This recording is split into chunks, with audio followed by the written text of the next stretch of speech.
All right, so I wanted to be able to bring you guys updates this week. I talked about that on the Bobo. There's a lot of people who we haven't seen in a long time, and it's my hope to be able to bring you guys the updates that you're wanting to see. You're wanting to know how these people are doing. Well, unfortunately, that begins with today, an update that I never would want to bring to you guys. But it's the truth. And keeping it absolutely rugged and real and keeping it 1,000, this is an update nonetheless. Crazy thing about this is prior to yesterday, this update could have been amazing.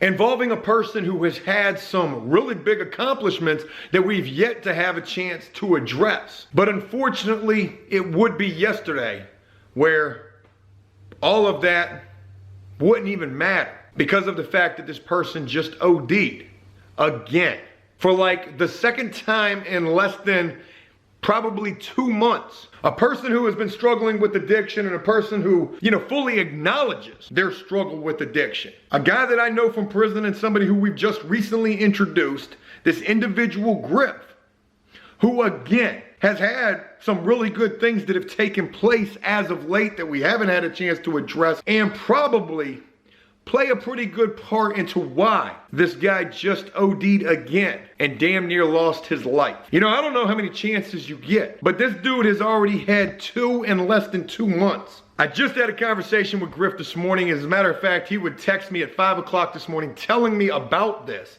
And today, we're gonna go see Griff. And Griff is gonna share with us what has taken place with him in the last 24 hours.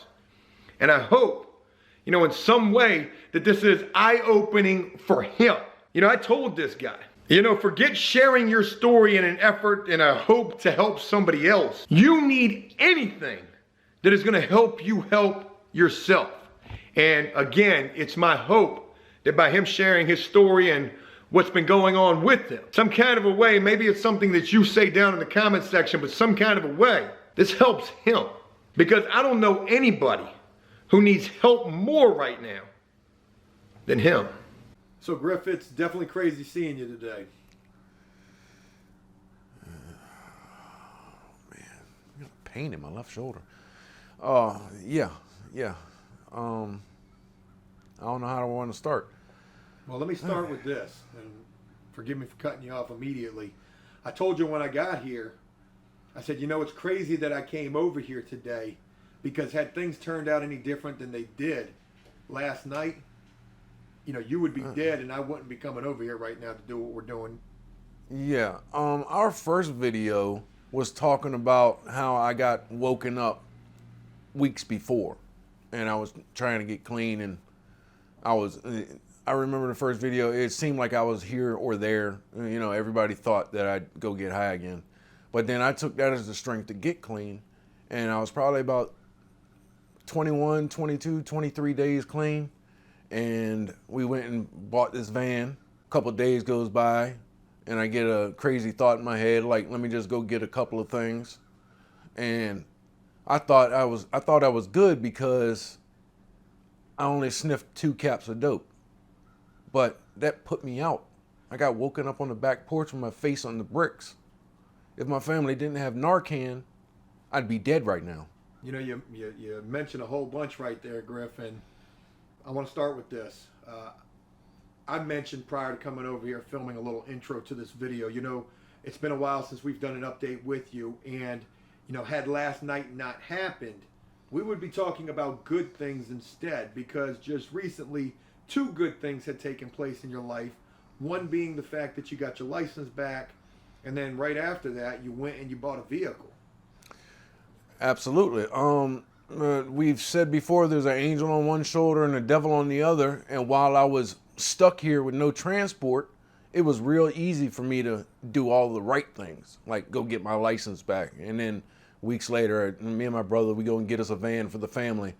But then I listened to the devil one time. That's all it takes. That's all it takes. I hadn't had an opportunity to speak with you since you got the van. You sent me a message with pictures of the van. You sent me a bunch of pictures of the van. You sent me pictures of you driving. You put this on Facebook. Yeah. Even though I didn't get a chance to talk with you, I could tell through the messages and through the posts that you were very proud of what you had accomplished. I also told you, you know, part of me feared that that was going to give you the means and the opportunity to be able to go out there and do the wrong thing, which it did. Yeah. Oh man, how do I?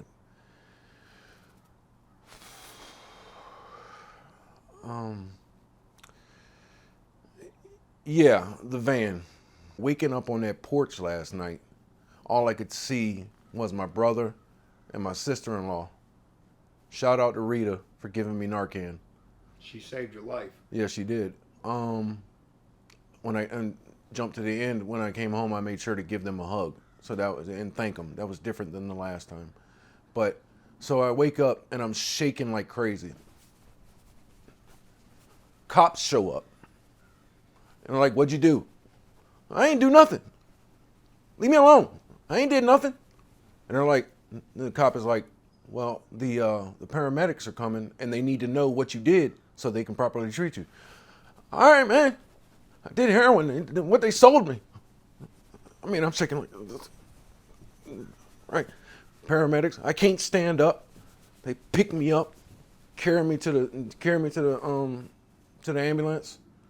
And then I think I want to get out of the ambulance, and the paramedic said, if you don't leave with us, you might not like who you're leaving with.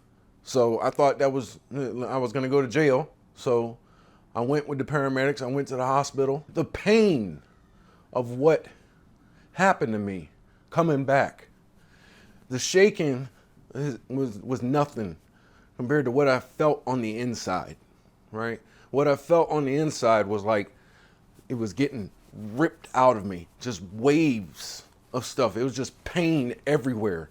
It felt like somebody was trying to push Jupiter out of me. It is the worst I've ever felt in my life.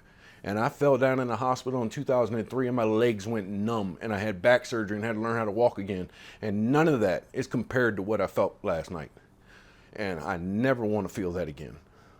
You said you had never felt that before, neither. And this isn't the first time I've OD'd. The first time I OD'd was in 06. I got my life saved by my nephew asking my mama why my lips were blue. Right? And then there's been times where I OD'd and woken up on a bathroom floor in a pizza joint. And I thought I was okay. And then I keep using. And then I'm thinking that this stuff is okay. And matter of fact, the dude who sold it to me told me that people had went out on it. And that makes a dope fiend want it. I mean, if somebody tells you that it's strong, you go running for it. And then I went and got 2 measly ass dopes. And I went out. I would have been dead if Rita didn't find me. And go running. They ran in my brother's truck and got the Narcan out. And then came and gave it to me. I would have been dead. So I never want to feel that again. You mentioned that the first time that you OD'd was back in 2006. Griff, you just shared with us maybe a month ago about a time just recently where you OD'd and the roommate that lives here had to wake you up. Back in 06, your nephew had to wake you up. This time your sister-in-law wakes you up. But it's been twice. In 2 months. In 2 months. I went out twice. I could have been dead then. I could have been dead now. And I mean, people are looking at me like, what's it going to take? And I just got off the phone with a sister-in-law in Alabama named Sam, and she was born different. So she said, how many times do you think I've wanted to kill myself, or how many times I've begged God to take me? And I've overcame that. She said she could have been sitting here on a government check her entire life, but she didn't do that. She's got her own cleaning business down there. And so she's working and she's serving and she's taking the purpose. What we're here for isn't ourselves. We're here to help people. You know, Griff, you've been given numerous chances where you know so many others, as do I, who don't get these type of chances. Yeah. Whether you're extremely lucky, whether you're here for a greater purpose, you know, whatever the situation is. Griff, you've got to realize, you know, any of these times could have been times where you're just not here anymore.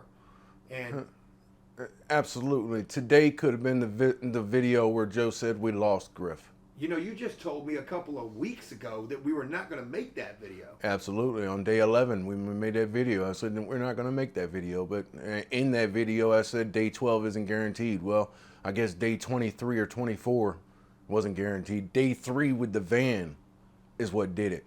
Because the first day, the second day, you know, they were on me. They were watching me.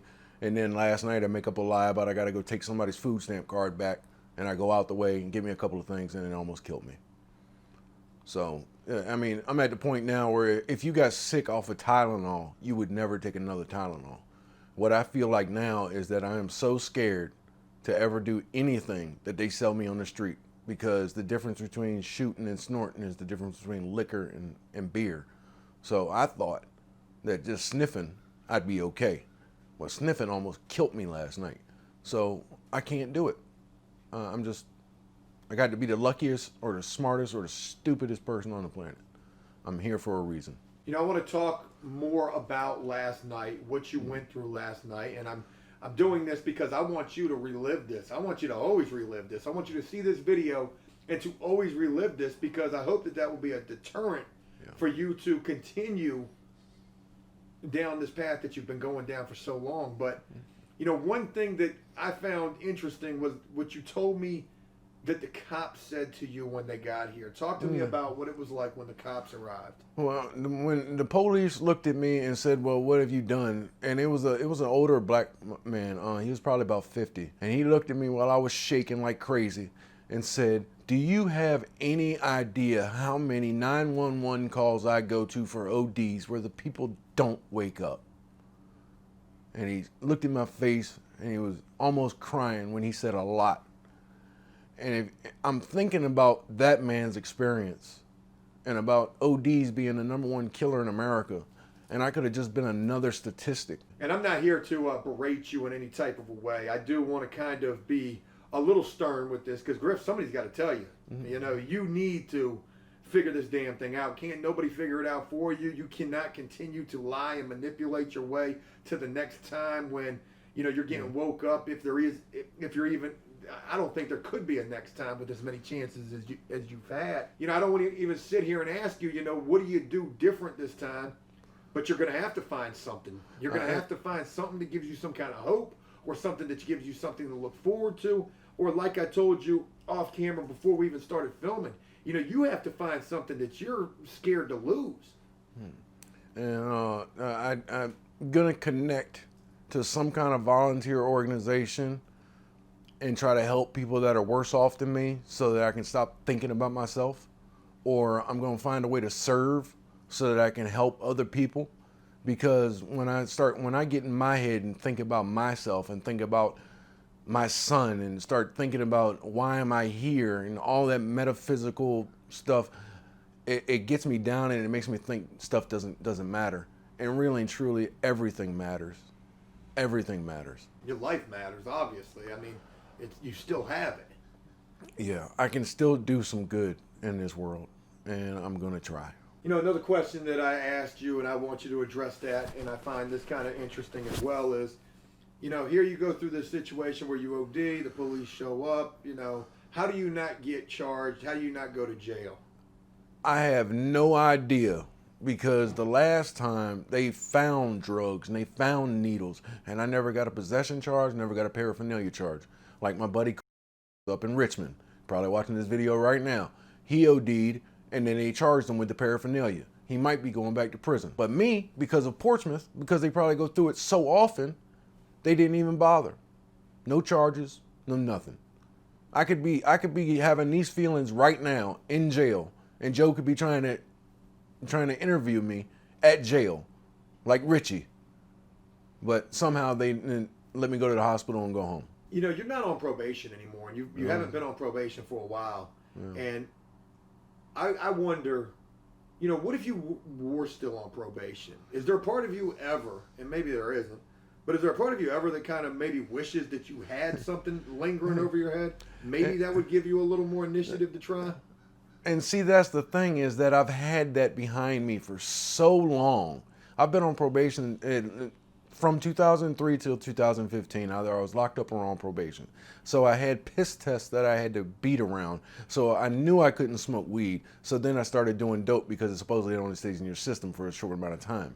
But now, there was a time that I told a PO, she was like, you're about to get off. You need to pay this and then I'll let you off. And I told her, I said, I'm not ready to be off probation yet, right? And I know how fragile I am and that I need counseling and that I need to, I need help, but at the same time, I could be helping other people.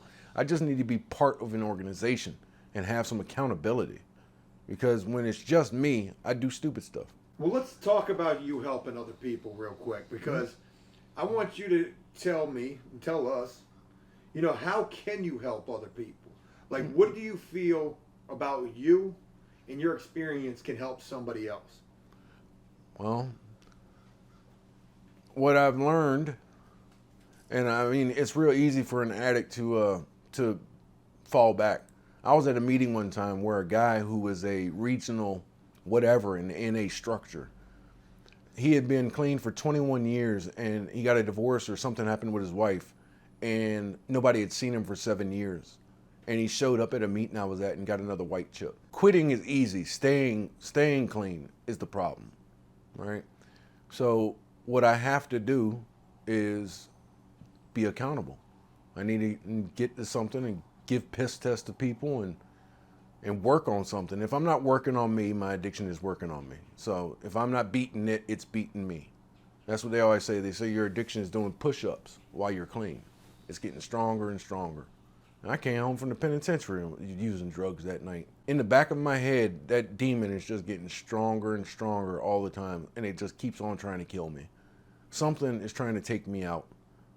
But I'm here today to tell you that as long as we're here every day, we still have a chance. So this is a tough day for me, but if I stay clean, they will get better. That's powerful, Griff. And a lot of what you've shared with us before in the past has been powerful. You've never been one to beat around the bush. You address the elephant in the room. You're quick to do that. But I want to let you know this, and this is going to be probably what I feel is, I want this to be as hard-hitting as it gets.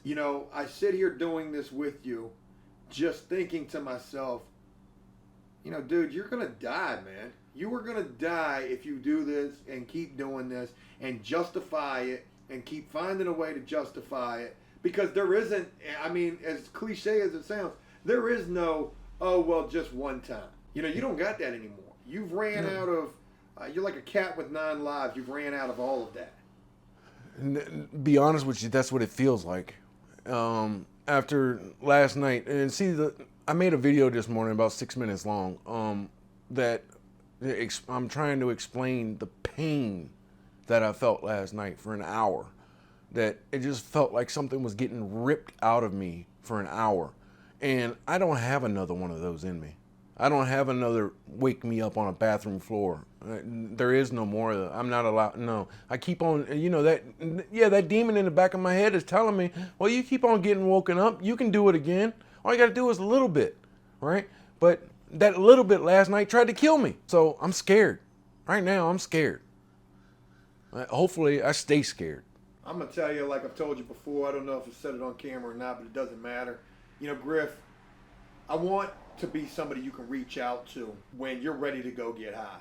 And when you're ready to go get high, that's what I want you to text me and say, hey, I'm ready to go do this. Let's have a phone call, come see me, do whatever it takes. Because you need a lot of hands-on help. Yeah. You've seen what doesn't work for you, and the sad thing is nothing works for you. You can't have money, you can't have keys, you can't have transportation. You basically need to be just put in a room and just forced to go through some amount of time where you can't do anything. And the sad reality is that almost sounds like jail or prison again. The craziest part of this is that the happiest I've ever been inside my head, endorphins and dopamines and all that, the happiest I've ever been is being clean for a long time in prison, and everything was going to be okay. I knew that the meals were going to be served. I knew that my clothes were going to get washed. There was nothing to worry about. And I also didn't have access to anything, because in the penitentiary, I didn't run in those circles with people that got high. I stayed completely away from the people that were running off and finding ways to smoke cigarettes. And I stayed away from the people that were selling drugs. I stayed away from all that. But home... That was at some point, because you've also said that you came home this time actively using. Exactly. The difference between me in prison and me home is that in prison, I'm not in those circles and I don't know those people. So it's like I don't know how to get in those circles. So I never bothered to be in that circle. But out here, my circle is right there. All I got to do is go where I grew up, and everything that I want. The devil is where I grew up at, and all I have to do is go there. And he's got 1,000 different faces, and every one of them are trying to hustle, just trying to make money. It's not about, nobody's trying to kill me, but they're just trying to pay their bills. And then me, I'm falling into it, and I'm trying to kill my goddamn self. There's no winning. I can't beat it. Drugs have whooped my ass every time. I can never win. I lose every time. Every time I lose. Every time I get in that boxing ring with drugs, it doesn't matter how many rounds I go, I lose. I don't think I've ever met anybody who won. And I know we all lose. We always end up in jails, institutions, or death. That's the only 3 places that drugs will lead me. And me being selfish and me doing the things that I do is going to put me in a grave somewhere. So if I want anything to be done in this life the way I want it to be done, I need to do it. I need to help people. Other people's testimony to me is very powerful. So maybe my testimony can help somebody else. But I need help right now. And I'm going to do my best to work on me. And the saddest part is, you're right. I can't have keys. I can't have money. I can't be trusted. That devil is so strong in me right now. I can sound like an angel, but as soon as you turn your back, I'm the devil. So it's tough. You know, Griff, you always speak very powerfully. You just spoke a lot of truth right there. You said, you know, you can say basically anything that you need to say, but as soon as we turn away, you know, there's the devil again. What do you want to say? I want to wrap this up because we could go on all day. My hope is you sharing your testimony, you sharing what you go through, this reaches you the most. And it's also my hope that people who listen to you and who take the time to view this will comment something down below or will reach out to you personally to offer some kind of support, some kind of encouragement, because this is as real as it gets. Just last night, you almost lost your life again, the second time in less than 2 months. You know, what do you want to say to people as we wrap this up? I don't want to die, and I want to help people. I'm here. I'm open. I want to be better. I didn't want last night to happen. Addiction is a suicide on an installment plan. I understand that now. Last night hurt so bad that I'm scared to do it again. But I want to stay scared. And I need to build a life that I wouldn't sacrifice just for one more time. Because I could be that guy who's clean for 20 years and then goes out for 7 and then starts all over again. I don't want to be that guy. I don't want to be the guy that After Prison Show lost. What I want to be is that catering guy, that cooking ass Griff. He makes enough money catering or whatever. He even feeds homeless people. I would like to stay clean long enough to inspire other people. Here's what I'm going to do, because I don't know what I can honestly do, and you know, I try to help people, but I'm no superhero nor no savior. But here's what I want to do, and maybe this gives you a little initiative, or maybe it gives you a little hope. But today is the 10th, I believe. 9th. Oh, today's the 9th. Today's the 9th. On Monday the 16th, that's a week from today. Yeah. If you can maintain sobriety until then, and I might even piss test you, because I don't trust you. Yeah, and let's just keep it real, you know? If you keep it clean and just give yourself a chance. Griff, you've spoken to me about how much you like to cook, and I see the post that you make on Facebook about the food that you like to cook and the things that you do.